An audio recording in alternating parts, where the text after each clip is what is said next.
Olá, pessoal! Na aula de hoje a gente vai falar sobre entropia, então dentro ainda do conceito de termodinâmica que a gente viu nas últimas aulas. Então, eu mostrei para vocês essa pergunta para a gente poder pensar e conseguir responder ela da melhor forma possível. Quais são as condições para que uma reação química ela possa ocorrer? Então, eu tinha comentado com vocês que o primeiro fator é tempo, que a gente vai relacionar isso dentro do tópico de cinética, que a gente vai ver mais para frente. E o segundo ponto é se essa reação ela ocorre de forma espontânea ou não. Quem vai nos responder isso é a termodinâmica. Então, todas essas aulas que a gente está tendo dentro desse tópico é justamente para a gente poder prever se uma reação ela ocorre de forma espontânea ou se a gente precisa promover essa reação. Precisa de alguma forma fazer com que ela aconteça.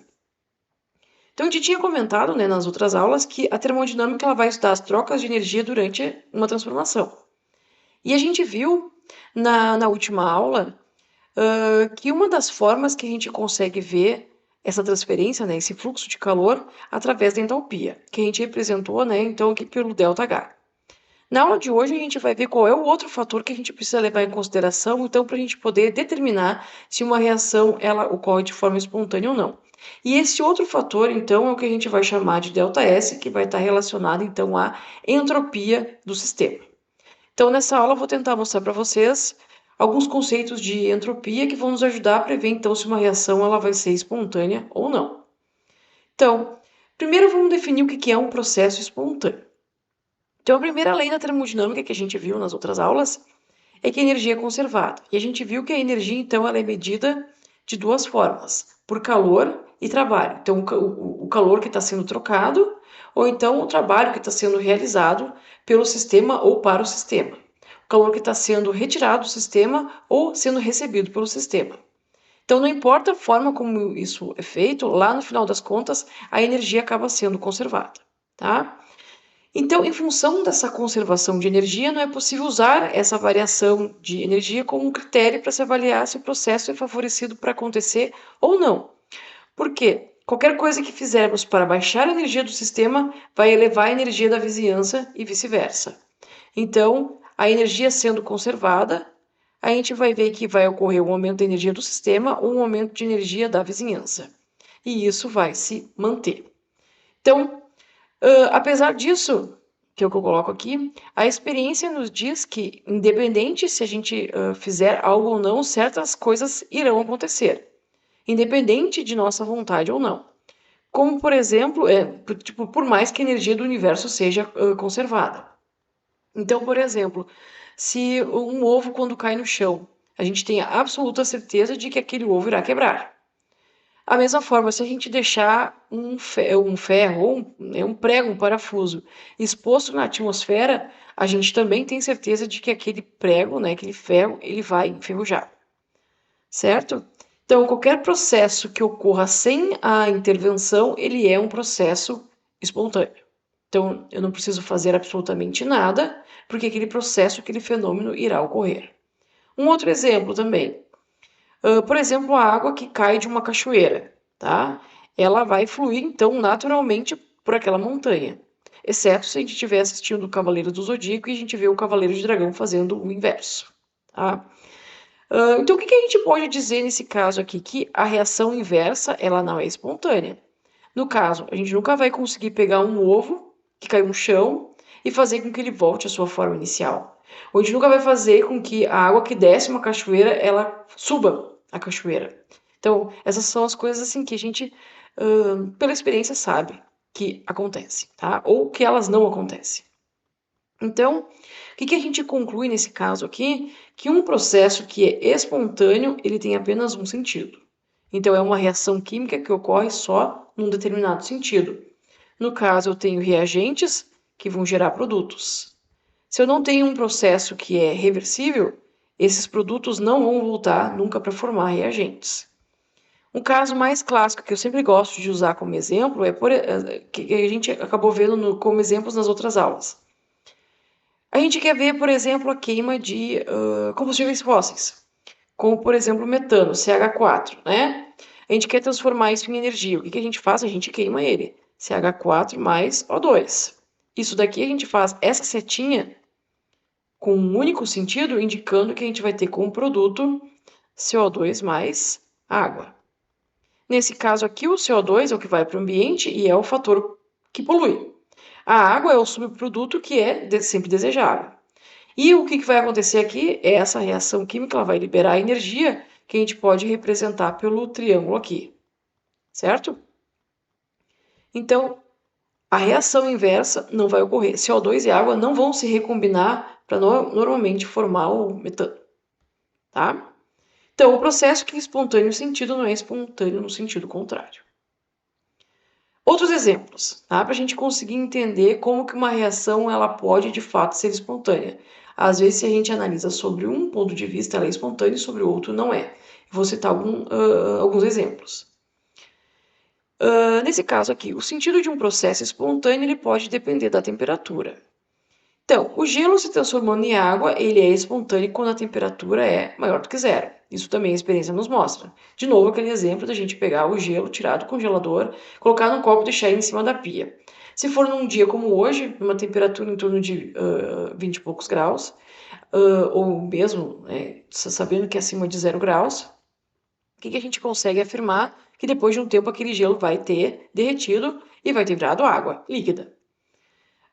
Agora, se a gente tiver o inverso, se a gente colocar esse cubo de gelo num ambiente externo, onde a temperatura é negativa, esse gelo ele não vai se transformar em água líquida. Mas o inverso pode acontecer. Se a gente colocar um copo com água líquida e deixar ele exposto nessa temperatura negativa, vai virar um cubo de gelo. Certo? Então, para muitos casos, para muitas reações, para muitos processos, para eles serem espontâneos, depende, por exemplo, da temperatura nesses casos, tá? Então aqui a figura representa bem. Ele é espontâneo para temperatura maior do que zero, mas ele vai ser espontâneo para transformar a água em gelo para temperaturas negativas, tá? Gosto de frisar isso daqui também. Quando a gente atingir 0 graus Celsius, então que é a temperatura de fusão da água, o que acontece? Os dois estados vão estar em equilíbrio. Sólido e líquido estarão presentes ao mesmo tempo. À medida que o sólido se transforma em líquido, o líquido se transforma em sólido. E nesse caso aqui, a gente vai ter uma reação ocorrendo em equilíbrio. Tanto de gelo que se forma é o mesmo que água líquida se forma. A termodinâmica também ela vai, então, nos ajudar a fornecer o sentido de um processo. Se ele ocorre no sentido inverso, se ele vai ocorrer no sentido direto, ou se ele também vai ocorrer no sentido inverso. No entanto, ela não pode prever, então, qual que é a velocidade que esse processo irá ocorrer. Então, nesse caso, quem vai prever isso vai ser a cinética, que é o nosso próximo tópico de estudo.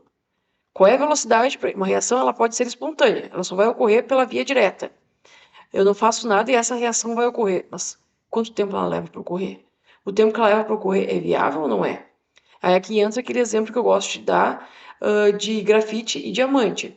Todo grafite se tornará diamante. A questão é que isso vai levar milhares de anos. Então ele é viável do ponto de vista termodinâmico, é uma reação direta, então, só que leva muito tempo. Então, agora vamos entrar no conceito de entropia em si. O que vem a ser entropia? Ela nada mais é do que a medida de uma desordem de um determinado sistema. Então, aonde a entropia ela vai entrar no sentido da gente querer saber se uma reação ela ocorre de forma espontânea ou não. Então, na natureza, para existirem reações espontâneas, elas sempre vão seguir dois sentidos. O sentido sempre de diminuição de energia, então, quanto menos se despende energia, melhor. E isso a experiência nos mostra também. E o outro sentido importante que vai ser levado em consideração é que sempre vai ser no sentido de aumento da entropia, ou seja, no sentido de aumento da desordem do que vai estar ocorrendo.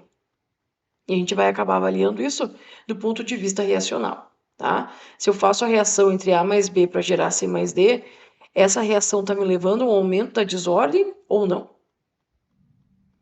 Então, vou mostrar aqui alguns exemplos para a gente conseguir elucidar melhor esse conceito.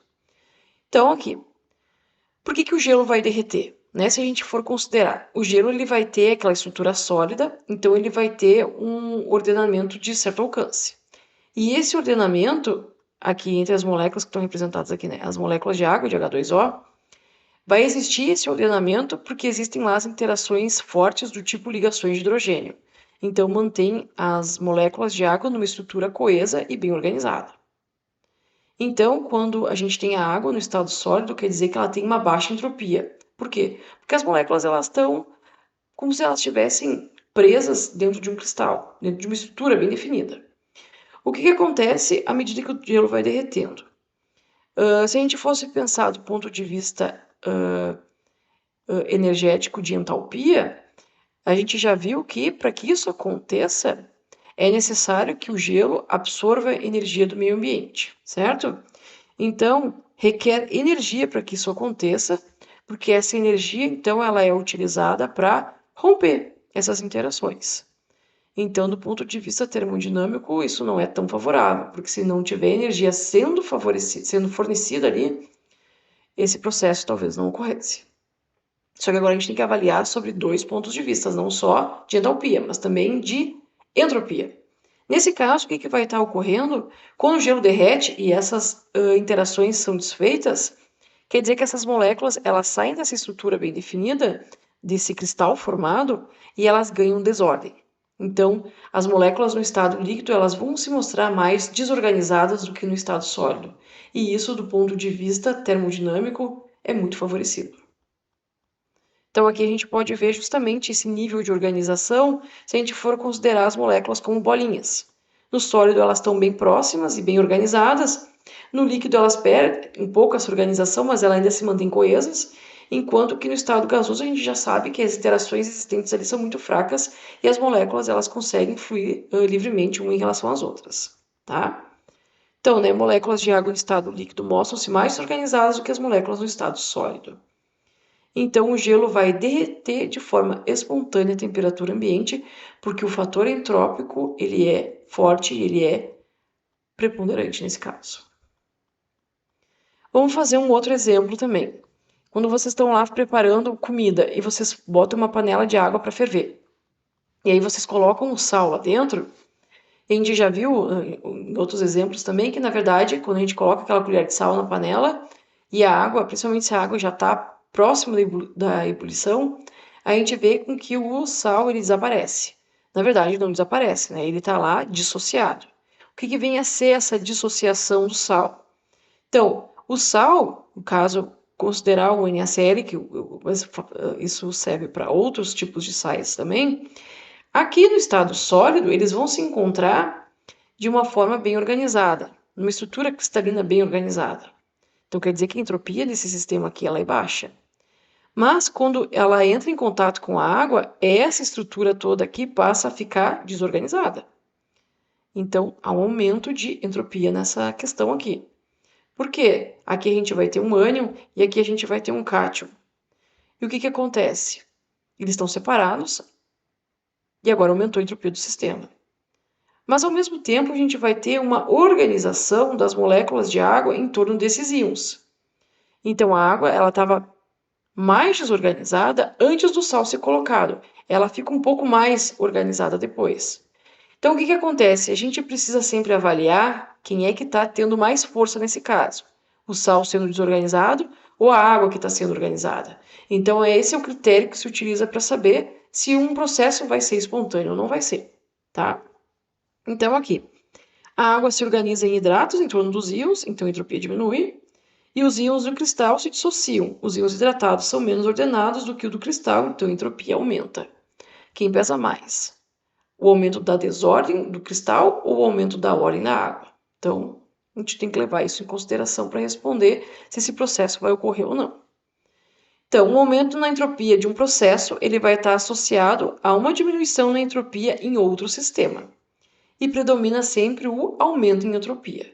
Por quê? Porque a entropia que a gente vai ver aqui, além dela ser uma função de estado, dela ser independente da trajetória, então ela só vai depender do estado inicial e do estado final, não importa o intermediário até isso acontecer, a gente também vai ver que a energia do universo ela está sempre aumentando.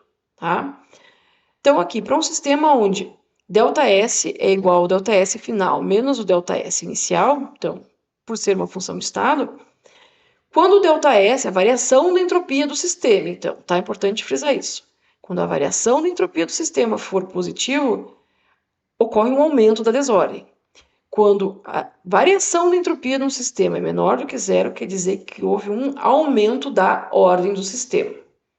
Então, a gente precisa levar e entender bem esses conceitos para saber o que está acontecendo dentro de um sistema. Se ΔS é positivo, quer dizer que a desordem aumenta. Se ΔS é negativo, quer dizer que a ordem aumenta. E a gente sempre busca com um aumento da desordem. Então, a segunda lei da termodinâmica explica a razão dos processos espontâneos terem um sentido. Em qualquer processo espontâneo, a entropia do universo aumenta. Tá? Então, que tem essas questões de universo estar sempre em expansão. Eu deixei no Moodle para vocês um videozinho sobre entropia que vai ajudar a elucidar um pouco mais sobre o que é esse conceito, mais do ponto de vista físico também. Deem uma olhadinha nesse videozinho. Então, aqui, o ΔS do universo é igual ao ΔS do sistema mais o ΔS da vizinhança. Então, o sistema é tudo aquilo que nos interessa. Sempre quando a gente está olhando do ponto de vista termodinâmico, porque é nele que o processo ocorre, mas é sempre na vizinhança aquilo que a gente vai fazer a medição, tá? No caso da entropia aqui, a gente vai considerar, então, que a entropia do universo é igual à variação de entropia do sistema mais a variação de entropia da vizinhança. Então, a entropia ela não é conservada diferente da energia, então isso que eu comentei. Que é o ΔS do universo ele está sempre aumentando, tá? Então, não importa o que a gente faça, o que aconteça, a entropia do universo está aumentando. O que é importante, né? Quando a gente analisa do ponto de vista da entropia, a gente tem que levar em consideração as vizinhanças. O sistema em si, mais a sua vizinhança, então. Nesse caso aqui, eles vão constituir um sistema isolado, tá? Por quê? Tomar como exemplo o congelamento da água aqui. A água, para ela congelar, que foi o que a gente viu, a gente está tendo um aumento da ordem da água. A água estava lá no estado líquido, com a sua forma desorganizada das moléculas, e de repente ela perde calor para a vizinhança e ela se torna mais organizada.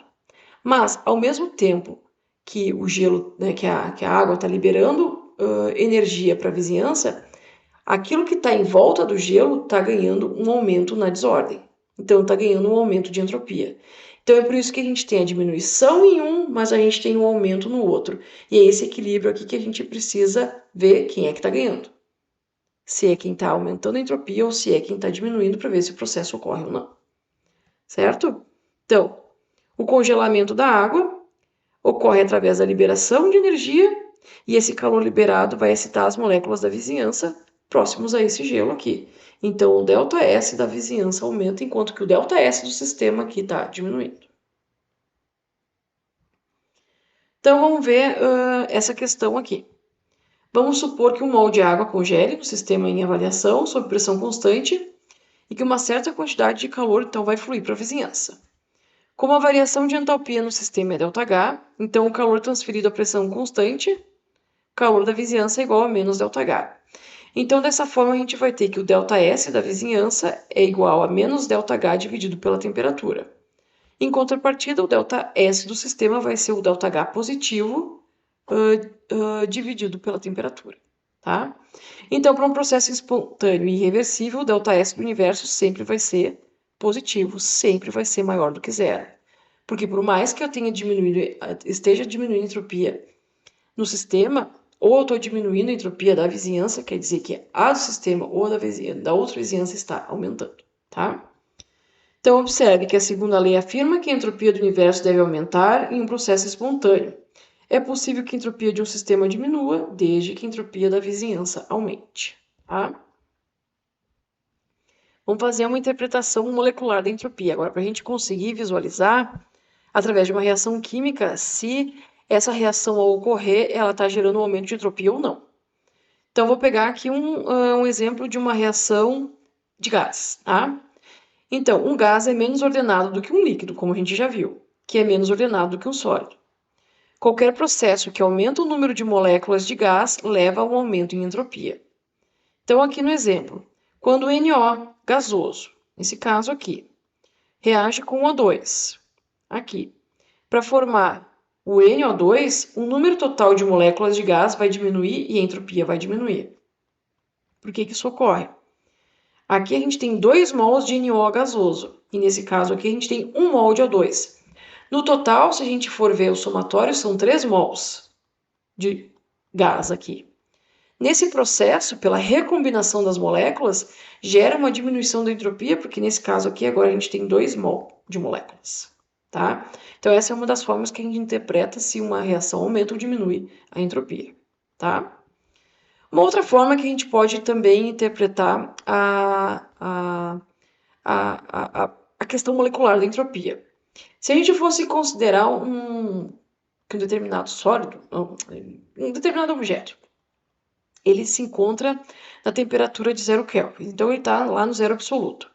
Eu tinha comentado também que para se atingir o zero absoluto, quer dizer que todos os movimentos presentes entre átomos, entre moléculas, rotações de ligações, vibrações das ligações, tudo foi cessado, absolutamente tudo. Então, nesse caso, e unicamente neste caso, que é o que a gente vai chamar de cristais perfeitos, que é que vai tratar a terceira lei da termodinâmica, que eu só cito para vocês aqui, somente neste caso a entropia vai ser igual a zero. Porque nada está acontecendo aqui, está tudo literalmente congelado, literalmente parado. Como a gente nunca conseguiu atingir, a humanidade ainda não conseguiu atingir o zero Kelvin, quer dizer que nada é com entropia igual a zero. Pode ser um valor de entropia muito, muito, muito baixo, mas ele ainda é positivo, tá? Então, qualquer substância, se a gente for comparar, por exemplo, com a temperatura ambiente, sempre a entropia é maior do que zero, sempre. Sempre ela é positiva. Agora, não confundam variação de entropia com entropia. A variação da entropia ela pode ser negativa, porque a gente está considerando o sistema inicial com o sistema final. Aqui a gente está falando de um objeto per se, tá? Então, aqui nesse caso, estou considerando o objeto, e aí eu estou representando os átomos presentes nesse objeto pelas bolinhas vermelhas, e nesse caso aqui, a temperatura é 0 Kelvin e a entropia, então, é igual a zero. Se a gente for analisar agora no segundo caso, pelo aumento da temperatura, agora a gente vai ter que a entropia ela é positiva, então ela vai ser maior do que zero. Porque aqui a gente começa a ver que existem movimentações. E essas movimentações, porque os átomos, moléculas, eles não estão mais parados. Então isso está gerando uma desorganização do sistema. Outro fator que a gente pode analisar é que a entropia ela vai mudar bastante quando a gente estiver fazendo alguma troca de estado físico. Por exemplo, nesse gráfico aqui, a gente tem no eixo X a temperatura, então, representando aqui da esquerda para a direita o aumento da temperatura, e no eixo Y a gente tem a variação da entropia. Então, quando a gente for ver, por exemplo, aqui, considerando o exemplo da água, aqui a gente tem a temperatura de 0 graus Celsius e aqui a gente tem a temperatura de 100 graus Celsius, por exemplo, tá? Aonde estou representando em graus Celsius só para facilitar o nosso entendimento, mas aqui está em Kelvin, tá? O que a gente pode analisar? Quando a gente está fornecendo temperatura lá para o cubo de gelo, quando ele chegar em 0 graus Celsius, o que vai acontecer? Toda a energia que é dada em forma de temperatura, que pelo aumento da temperatura, então, o que a gente vai ver aqui? Que a entropia do sistema ela aumentou muito dentro dessa mesma temperatura. Na temperatura de 0 graus, tipo, não foi de 0 para 1 grau, é na temperatura de 0 graus. A entropia mudou bastante. Lembrem na última aula que eu tinha mostrado que a gente, às vezes, em aumentar a energia de um sistema, a gente não aumenta a temperatura.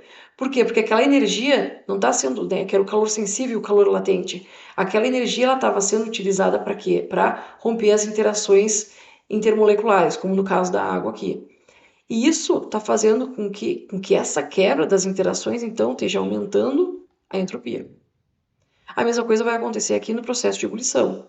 E no processo de ebulição, a entropia aumenta mais ainda, porque a gente tem uma quebra, uma ruptura muito maior das interações intermoleculares. Elas praticamente não existem mais ali. Então, a desordem do sistema aumenta muito mais. Certo? Então, essa é a maneira como a gente acaba enxergando a entropia quando a gente tem, por exemplo, uma mudança de estado físico. Então, a entropia ela vai aumentar quando? líquidos ou soluções são formados a partir de sólidos, gases são formados a partir de sólidos ou líquidos, o número de moléculas de um gás aumenta ou a temperatura aumenta. Então, porque os modos vibracionais, todas aquelas toda aquela energia potencial e energia cinética aumenta dentro das moléculas. Então, vamos fazer um exemplo aqui. Considerando a desordem nos reagentes e produtos, determine se o ΔS é positivo ou negativo para cada um dos seguintes processos. Então, se a gente for olhar aqui no exemplo a gente tem água líquida passando para água gasosa.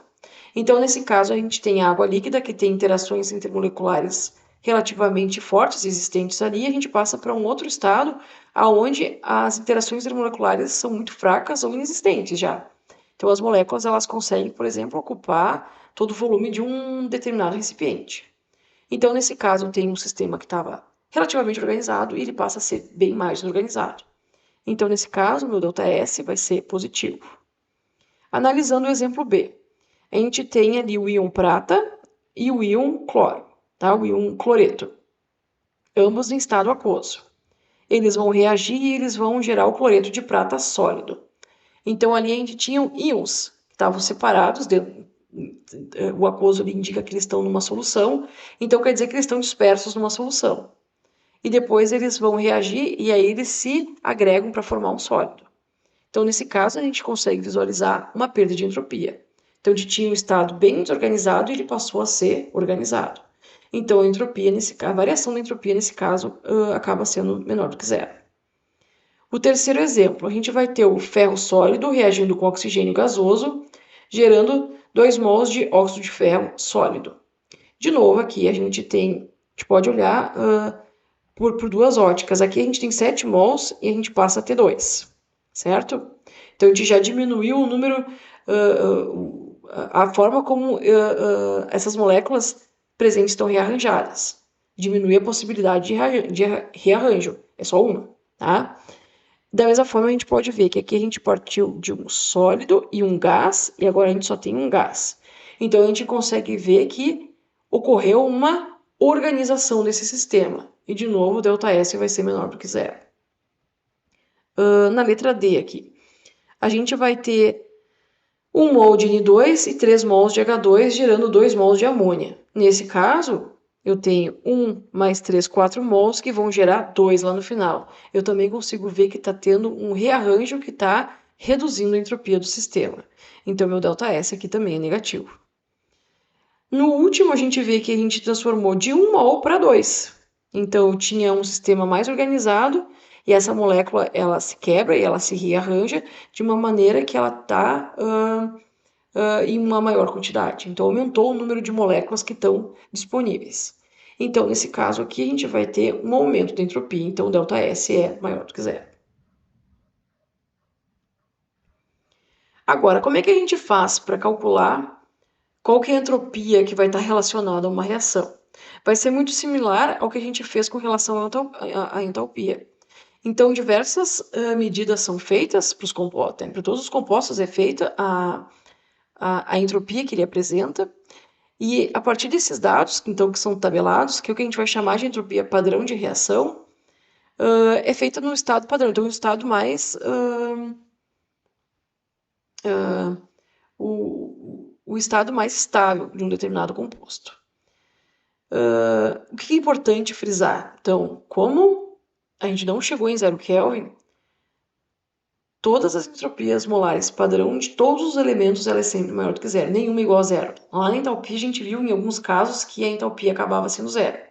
Nesse caso aqui não vai ocorrer, cuidado com isso. E a gente vai ter como unidade para entropia Joule por mol por Kelvin. Então, Joule que é uma unidade de energia e aqui ela também vai estar associado com Kelvin, que é temperatura. Então, a entropia leva em consideração qual que é a temperatura do sistema em si, tá?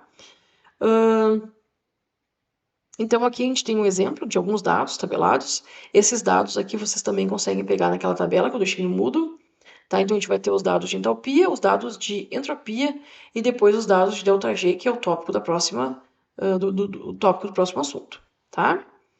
Como é que a gente vai fazer para calcular, então, a entropia molar de uma reação?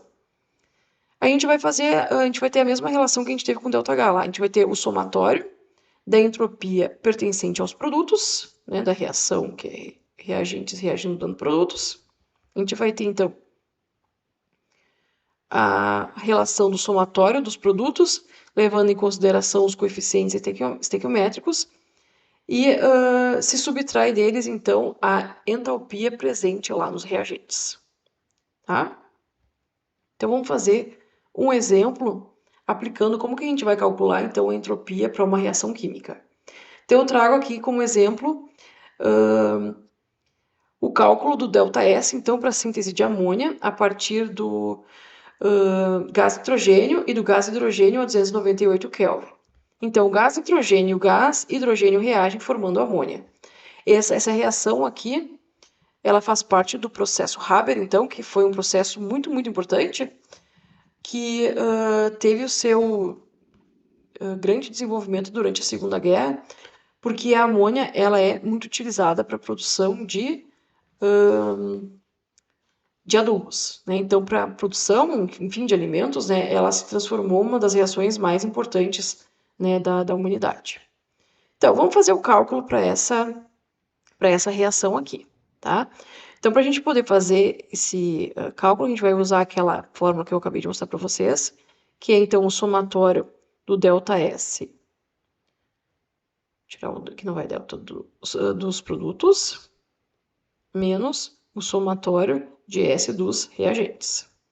Então, a gente tem que aplicar essa fórmula aqui. Para isso, a gente precisa, então, buscar lá naquela tabela os valores. Então, os valores tabelados. Eu vou colocar aqui para vocês, mas vocês podem conferir esses valores na tabela.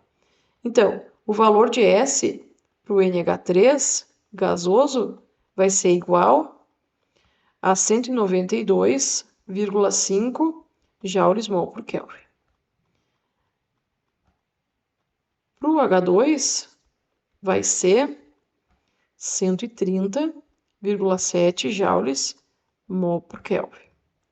E por último, o do N2 gasoso vai ser igual a 191,6 joule-mol por Kelvin.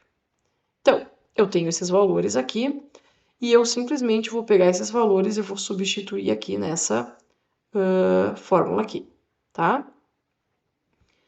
Nesse caso, a gente precisa lembrar que a gente precisa trazer junto lá os coeficientes estequiométricos, tá? Eu vou colocar aqui em cima, então, ΔS vai ser igual ao dos reagentes, ao dos produtos, que é o da amônia, então, eu vou colocar aqui 2 vezes o valor da amônia que está aqui, que é 192,5, não vou colocar a unidade agora para não ocupar muito espaço, vou fechar aqui porque eu só tenho ele no lado dos produtos, então menos, abro outro colchetes e coloco agora os reagentes. Então, eu tenho 1 mol de N2, vou colocar 1 aqui, e N2 é 191,6. Vou colocar aqui mais. Eu tenho 3 mols de H2, e o valor da entalpia do H2 é 130,7. Fazendo a continha, a gente vai ter um valor de ΔS para essa reação aqui de menos 198,4 joules por Kelvin. Certo? Então, o que essa resposta nos diz aqui? Que a variação de ΔS aqui ela é menor do que zero. Então, eu já consigo, talvez, prever que essa não seja uma reação espontânea. Talvez.